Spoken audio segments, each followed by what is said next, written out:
जब भी बात रामायण की आती है तो हमारे दिमाग में बुराई पर अच्छाई की जीत और भगवान राम और रावण का ख्याल आता है,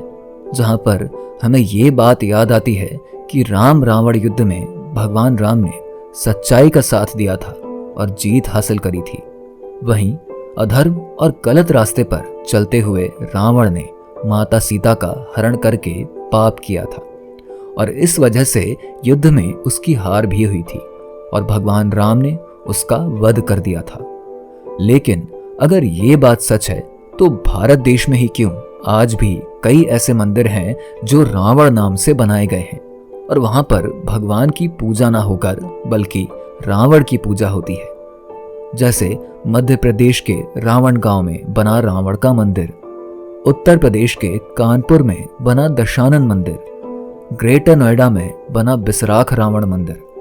राजस्थान के जोधपुर और आंध्रा के काकीनाडा में बना रावण मंदिर।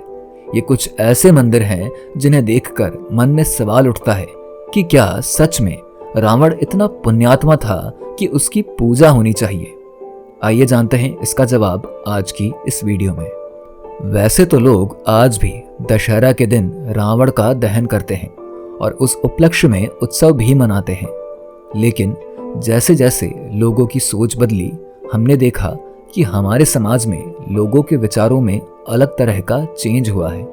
जैसे बहुत से ऐसे लोग आज आपको मिलेंगे जिनकी नज़र में रावण एक महान व्यक्ति था,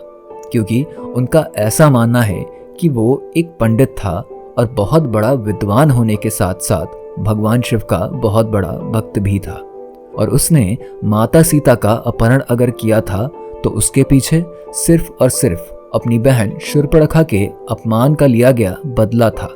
और ऐसा हर भाई को करना चाहिए। इवन आज के समय में बहुत लोग ऐसा भी मानते हैं कि हर भाई को रावण जैसा ही होना चाहिए। वहीं कुछ लोग ये भी तर्क देते हैं कि रावण ने माता सीता का अपहरण जरूर किया था, लेकिन उन्हें कभी भी बिना उनकी मर्जी के हाथ नहीं लगाया था और उन्हें बड़े ही आदर भाव के साथ लाकर अशोक वाटिका में रखा था।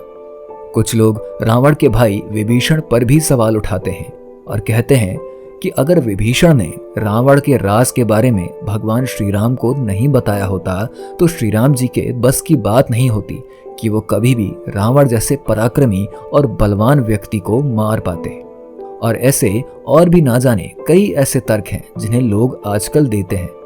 लेकिन इसमें अगर हम सच्चाई ढूंढने की शुरुआत करें और सबसे पहले बात करें शूर्पणखा के बारे में, तो वाल्मीकि रामायण के अनुसार ऐसा बताया जाता है कि जब शूर्पणखा ने भगवान राम के सामने विवाह का प्रस्ताव रखा तो उन्होंने माता सीता की तरफ इशारा करते हुए उन्हें अपनी पत्नी बताया और लक्ष्मण से पूछने के लिए कहा, जिस पर शूर्पणखा ने माता सीता को कुरूप और उल्टा सीधा कहते हुए उन पर हमला कर दिया। तब लक्ष्मण ने शूर्पणखा के नाक और कान काट दिए। लेकिन जहां तक बात बदले की है तो रामायण में इस बात का जिक्र कहीं भी नहीं मिलता है कि शूर्पणखा ने रावण से जाकर अपने साथ हुई घटना और उसका बदला लेने के बारे में कहा हो, बल्कि वाल्मीकि रामायण में ऐसा बताया गया है कि शूर्पणखा ने सीता माता की तारीफ करते हुए रावण से ये कहा कि अगर तुम्हें ऐसी खूबसूरत महिला को अपनी पत्नी बनाना है तो तुम्हें सबसे पहले राम को मारना पड़ेगा। साथ ही बात करें अगर रावण के विद्वान होने और शिव भक्त होने की, तो उसने मारीच के पास कोई दूसरा रास्ता नहीं छोड़ा था, जिस वजह से मारीच को मजबूरी में उसकी बात माननी पड़ी थी और स्वर्ण हिरण बन के माता सीता के सामने जाना पड़ा था, जिसके पीछे प्रभु श्री राम आए थे और उसका वध किया था। वहीं माता सीता को बचाने आए जटायु का भी रावण ने बहुत ही निर्दयता पूर्वक वध कर दिया था। उत्तरकांड रामायण में बताया गया है कि रावण ने अपने सौतेले भाई कुबेर से लंका और पुष्पक विमान भी छीना था। साथ में कई साधुओं को मारकर उनका खून भी पिया था, जिससे ये बात हमें पता चलती है कि रावण कितना क्रूर था। अब बात करें अगर माता सीता को अशोक वाटिका में रखने के बारे में,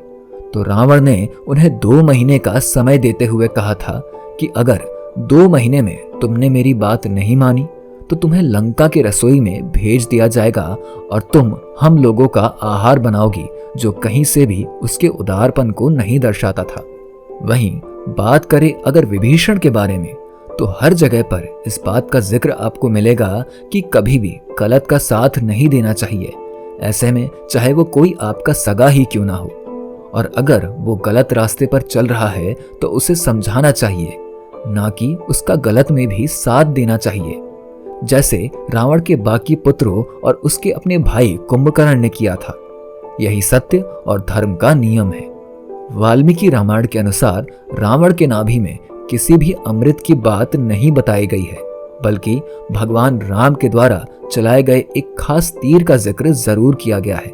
जो सीधा रावण के दिल में जाकर लगा था और उसके प्राण पखेरु उड़ गए थे। तो आपका इन सभी मामलों में क्या विचार है, हमें कमेंट में जरूर बताइए। और वीडियो अगर अच्छी लगी हो तो इसे लाइक करके हमारे चैनल को सब्सक्राइब करना ना भूलें।